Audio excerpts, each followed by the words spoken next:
La colección inédita de Albi es una muestra única del arte de Toulouse-Lautrec que recopila la obra más íntima del autor. Es una pieza única. El diamante Topkapi, de 86 quilates y rodeado de otras 49 gemas, se guarda y conserva con la mayor seguridad del mundo en el Museo Topkapi de Estambul. Es una pieza única. La suavidad y sonoridad del violín Stradivarius lo hacen un instrumento único en el mundo. Es una pieza única. La Venus de Milo, obra escultórica única e irrepetible del siglo III a.C., muestra la belleza clásica de la época helenística. Es una pieza única. Como Don Julián, el único puro que gracias a su exclusiva funda Aloof Foiled protege y conserva el suave sabor de los mejores tabacos de Sumatra. Mantiene el grado justo de humedad y frescor.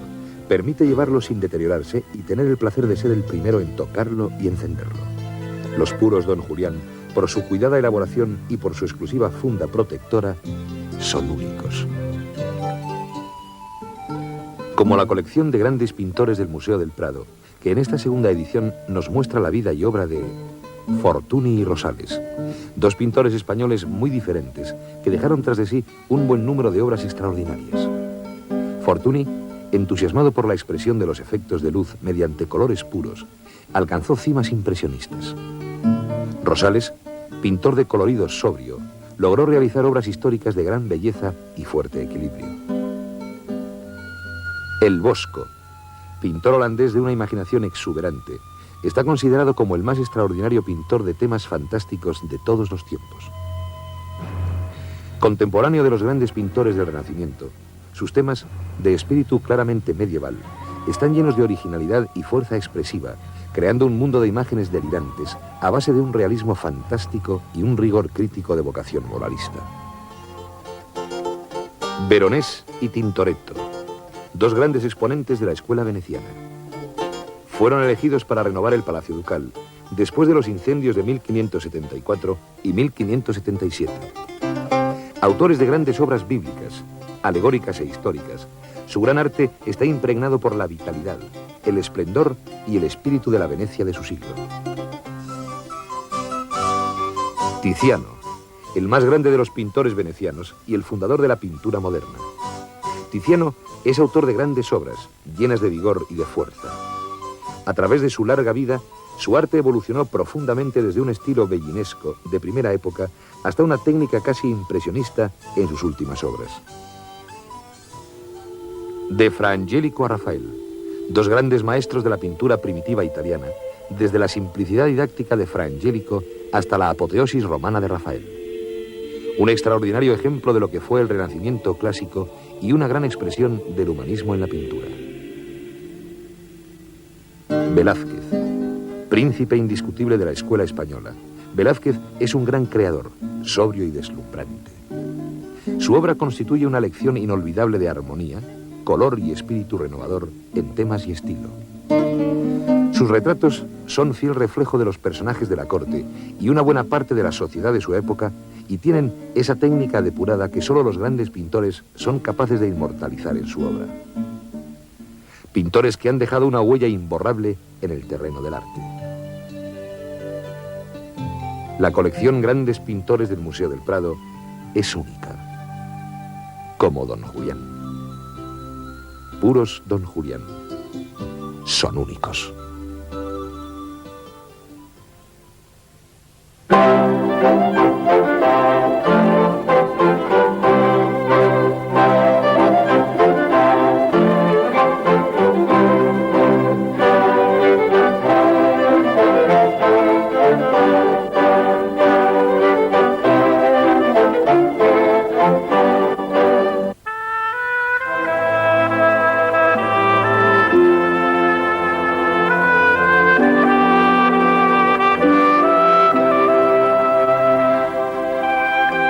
Venecia no tendría por qué ser la luz, tampoco el color, más bien la bruma, el reflejo gélido en los canales, la melancolía del norte en cualquier silueta que surge desde el blanco. Pero fue la luz y el color y la vitalidad. Desde aquel Giorgione, genial y desgraciado, herido por la peste antes de arribar a la madurez. Su evolución hubiera sido imprevisible, pero su impronta es imborrable.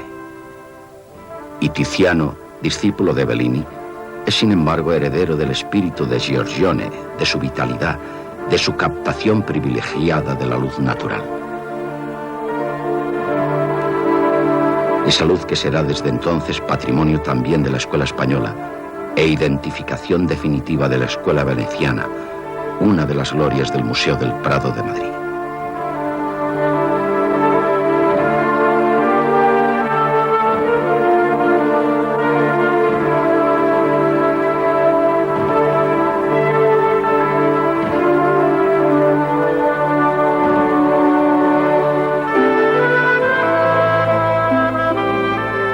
La luz del fondo de los cuadros de Tiziano es la de su paisaje natal de los Alpes Vénetos, porque Tiziano es un montañés que baja a la ciudad de los Canales para aprender su oficio. Sin aventurarnos demasiado, podríamos afirmar que con Tiziano la pintura comienza a ser pintura, es decir, color y luz, pincelada pura. Se aleja de las formas escultóricas, de la línea dibujada, y estalla en una orgía de colores regios y palpitantes. Se ha dicho que si el dibujo de Miguel Ángel se uniera al color de Tiziano, el nuevo ser engendrado por esta unión sería el dios de la pintura.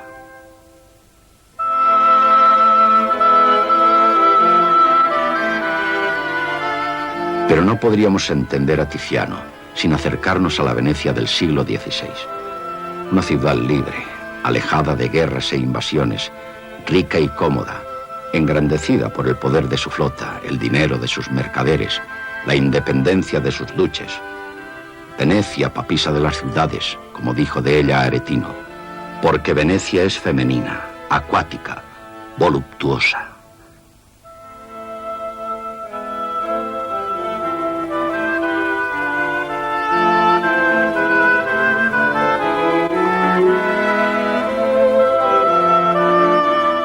Los venecianos que Tiziano inmortalizaría en sus cuadros constituían todo un símbolo de la ciudad.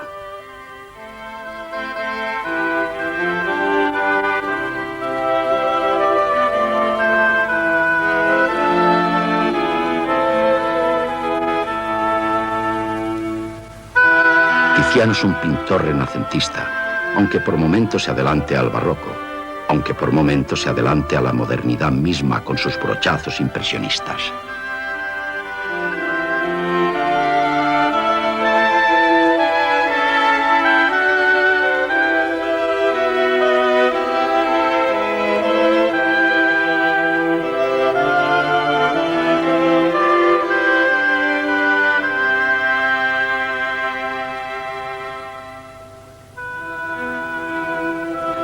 Como buen renacentista, Tiziano no olvida los temas de la mitología clásica.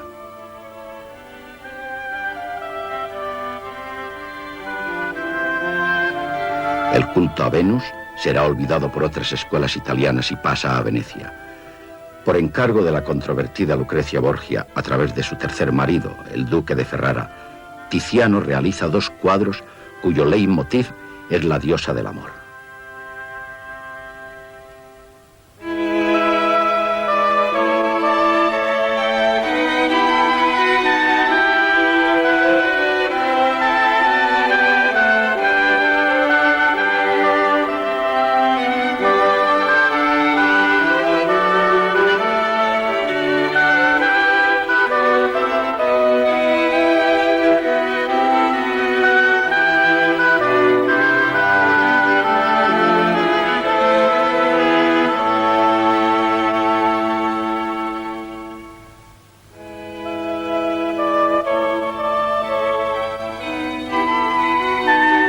La bacanal es la expresión de la alegría y laxitud producida por el vino en un ambiente totalmente bucólico, sensual, con uno de los más bellos desnudos de la historia pictórica.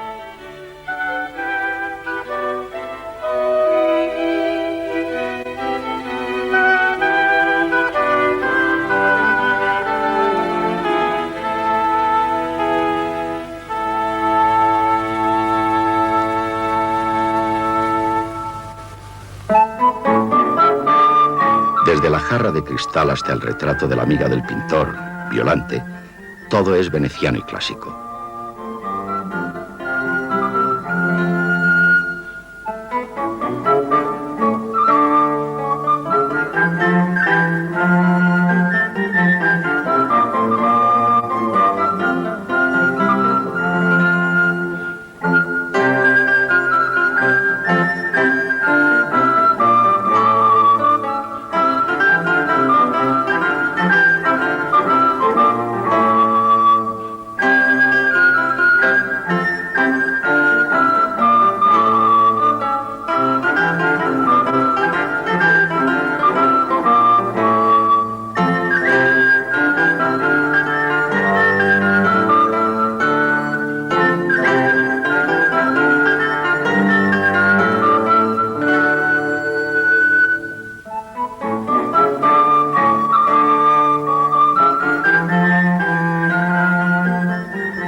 En contraposición de estilos y culturas, tenemos a un Velázquez, cuya obra de la exaltación de Baco terminará llamándose Los borrachos, en un realismo casi sarcástico.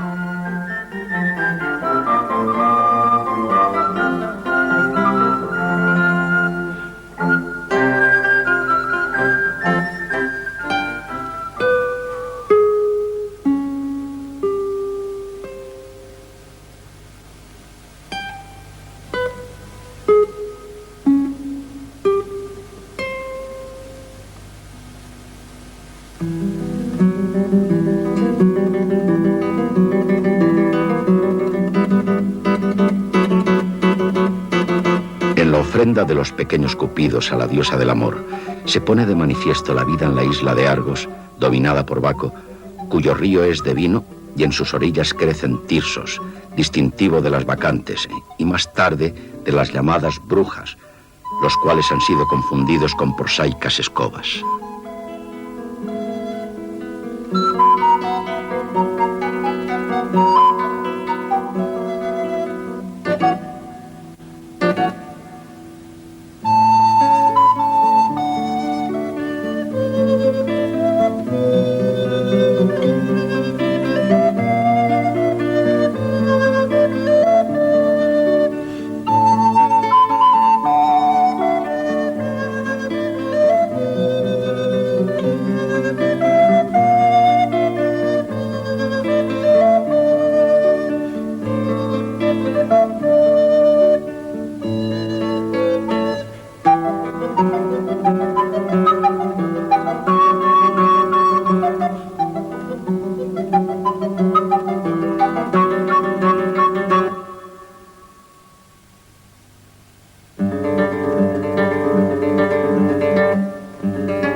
Pero en el culto a Venus no solo se exalta el amor, sino la belleza, tanto visual como auditiva, tan importante para Tiziano. Enamorado por siempre y para siempre de la música.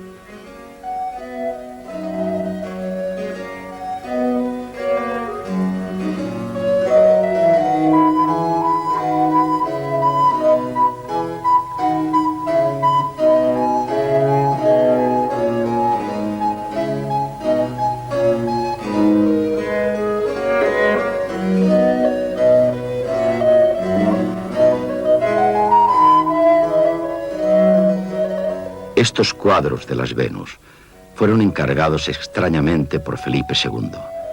Extrañamente, dado su carácter taciturno, escrupuloso y atormentado.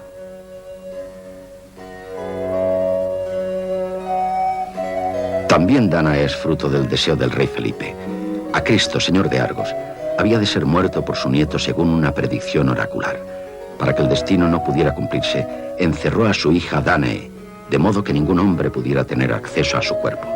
Pero enamorado Zeus de su belleza, llegó hasta ella como lluvia de oro, haciéndole concebir a Perseo. Cuando ser rey de España era como ser el dios supremo del Olimpo, Felipe II tal vez soñó con metamorfosis divinas para acercarse a las jóvenes doncellas de su deseo.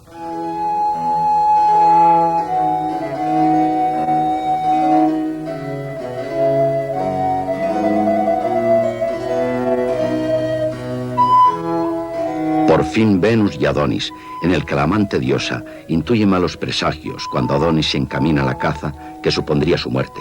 Pero Adonis resucita en cada primavera como símbolo divino de la vida vegetal.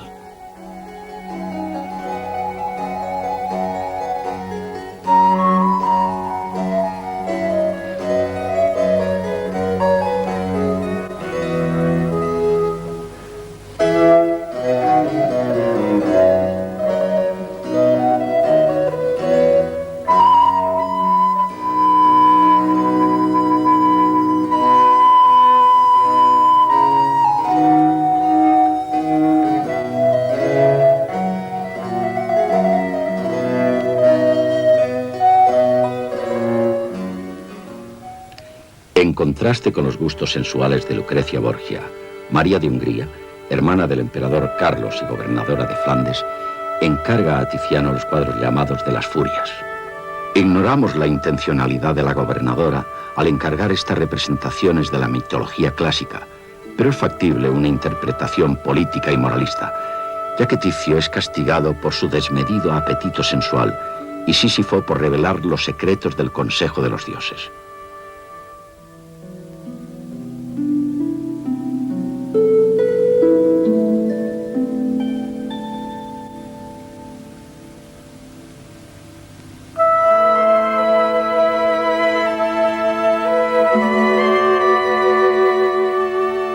En los dos cuadros que se conservan, se exalta un gigantismo muy del gusto de Miguel Ángel.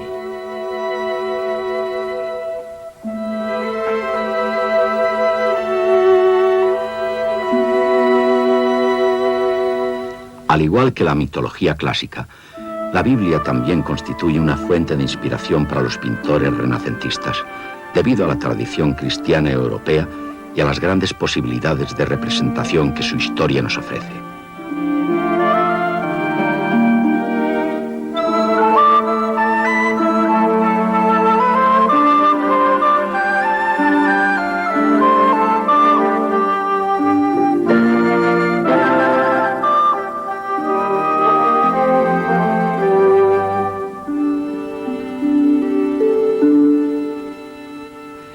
Tiziano concibe la figura de Adán como una cierta encarnación del bien, tratando de evitar que Eva coma la manzana del árbol de la vida.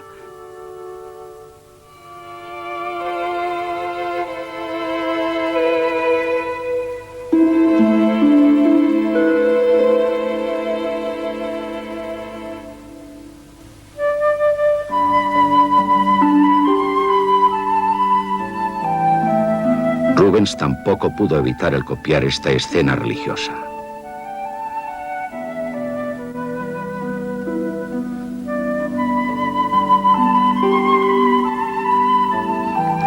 En el cuadro de Salomé portando la cabeza del Bautista, la modelo es la hija del pintor, Lavinia.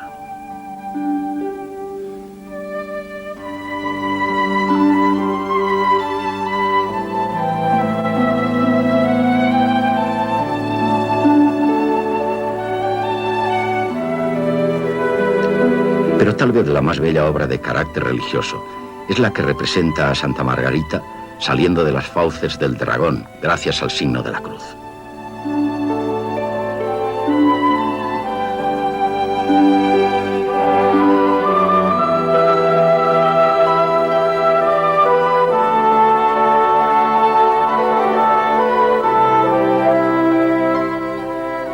Y en la agonía de Yuste, rodeado de vasallos, dudas, recuerdos y obras de Tiziano, el emperador reconfortaba sus inquietudes religiosas con este exceomo de gran expresividad espiritual.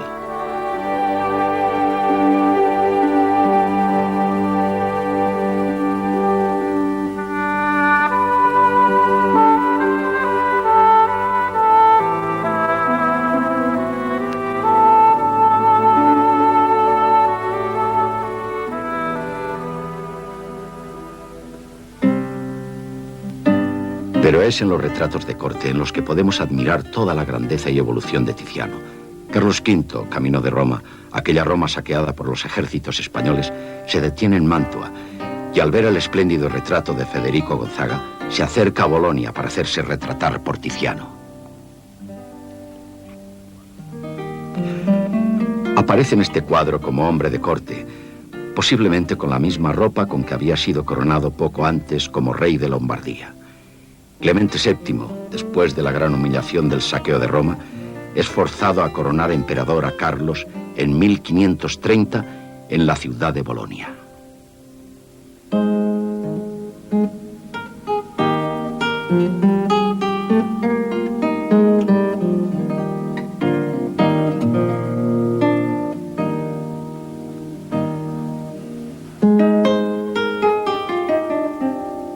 Han pasado 15 años. Los demonios familiares y los enemigos externos amenazan el imperio. Carlos ya no aparece como cortesano, sino como guerrero. Fisoni ha dicho de este cuadro que es el primer retrato del mundo. Mühlberg, 1545. Carlos no tiene reposo. Su corte carece de lugar fijo bajo el sol. Los luteranos constituyen ya una fuerza imparable.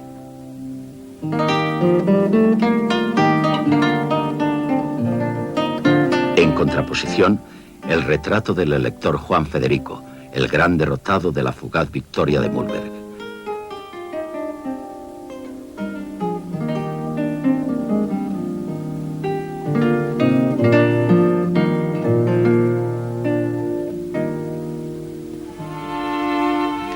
El último de los retratos del emperador y de toda su familia está integrado en el cuadro del juicio y la gloria.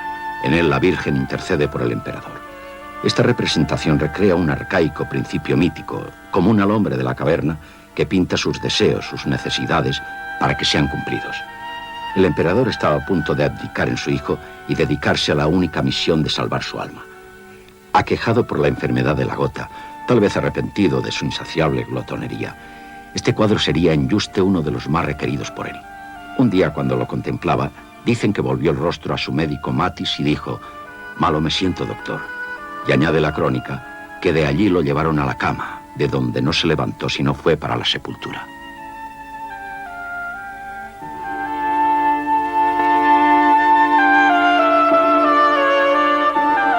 Otro de los cuadros que le acompañó en su agonía fue el de su esposa Isabel de Portugal, fallecida muchos años antes, nieta como él de los reyes católicos.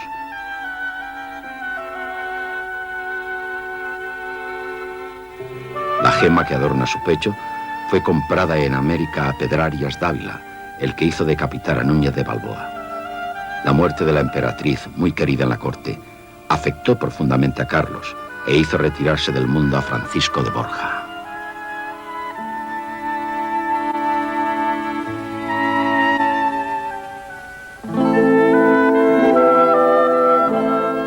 En el retrato de Felipe II, Tiziano no pinta a un hombre de corte, ni siquiera a un guerrero. A pesar de su armadura, muy del gusto veneciano en sus colores y reflejos, el casco empenachado de las batallas está ahí, apartado sobre la mesa de un rey burócrata.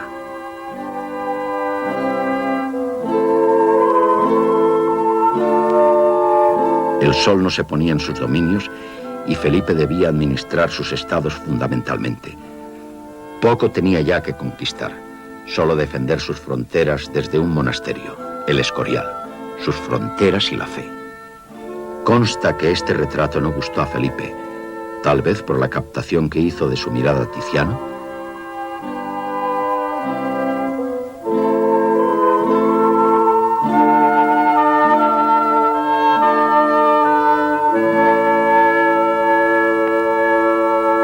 Sin embargo, es el que mandó a su futura y segunda esposa María Tudor, retrato al que ésta correspondió con el realizado por Antonio Moro.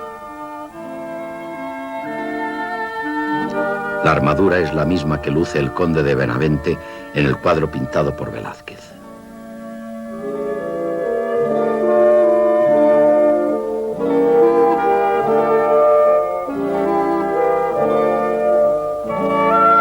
En contraste con las derrotas sufridas frente a Inglaterra, hábilmente gobernada por Isabel, la reina virgen, se exalta tal vez desmesuradamente la victoria de Lepanto frente a los turcos.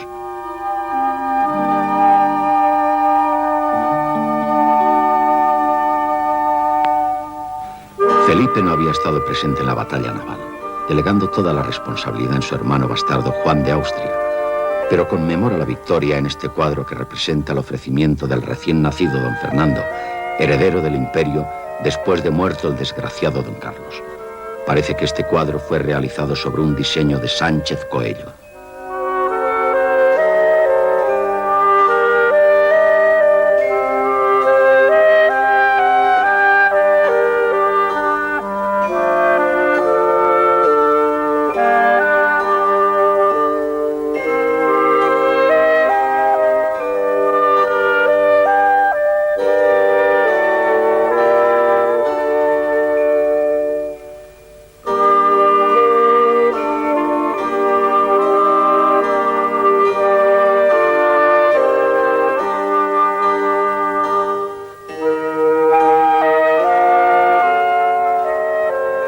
Tiziano se ha convertido a lo largo de su dilatada vida en cronista de 2 generaciones del imperio, pero su genialidad también se expresa en otra serie de retratos. Federico Gonzaga, con su actitud serena y gozosa, tan alejado de la tensión propia de la moda florentina, posa para el pintor con un perrito de aguas más propio de una modelo femenina.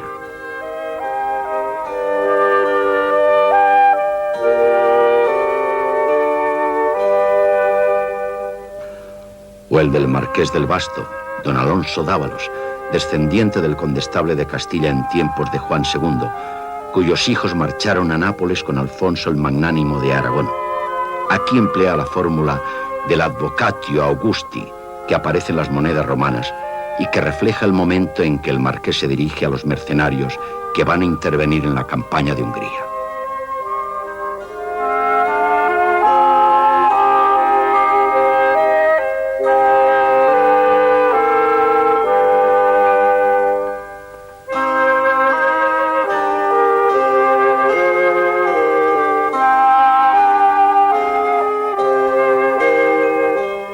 Esta magnífica colección de retratos del Museo del Prado termina con el suyo propio, obra maestra en su género. Refleja el momento que describe Vasari cuando le visitó en 1566 y lo encontró, aunque viejísimo, con el pincel en la mano. En él lleva la cadena de conde palatino, título otorgado por Carlos V. Pero Tiziano nunca respondió a los reclamos de corte alguna. No quiso venir a España, ni marchar a Roma. Era un hombre irreductible, un pintor genial, cuya vitalidad se expresa en la belleza y el placer a través de algo tan definitivo como el color y la luz. Esa luz serena de su propia mirada. La suavidad y sonoridad del violín Stradivarius lo hacen un instrumento único en el mundo. Es una pieza única. Como Don Julián, el único puro que gracias a su exclusiva funda Aluf Foiled protege y conserva el suave sabor de los mejores tabacos de Sumatra. Mantiene el grado justo de humedad y frescor. Permite llevarlo sin deteriorarse y tener el placer de ser el primero en tocarlo y encenderlo. Los puros Don Julián, por su cuidada elaboración y por su exclusiva funda protectora, son únicos. Como la colección de grandes pintores del Museo del Prado, que en esta segunda edición nos muestra la vida y obra de Fra Angelico a Rafael, 2 grandes maestros de la pintura primitiva italiana, desde la simplicidad didáctica de Fra Angelico hasta la apoteosis romana de Rafael. Un extraordinario ejemplo de lo que fue el Renacimiento clásico y una gran expresión del humanismo en la pintura. Pintores que han dejado una huella imborrable en el terreno del arte. La colección Grandes Pintores del Museo del Prado es única, como Don Julián. Puros Don Julián son únicos.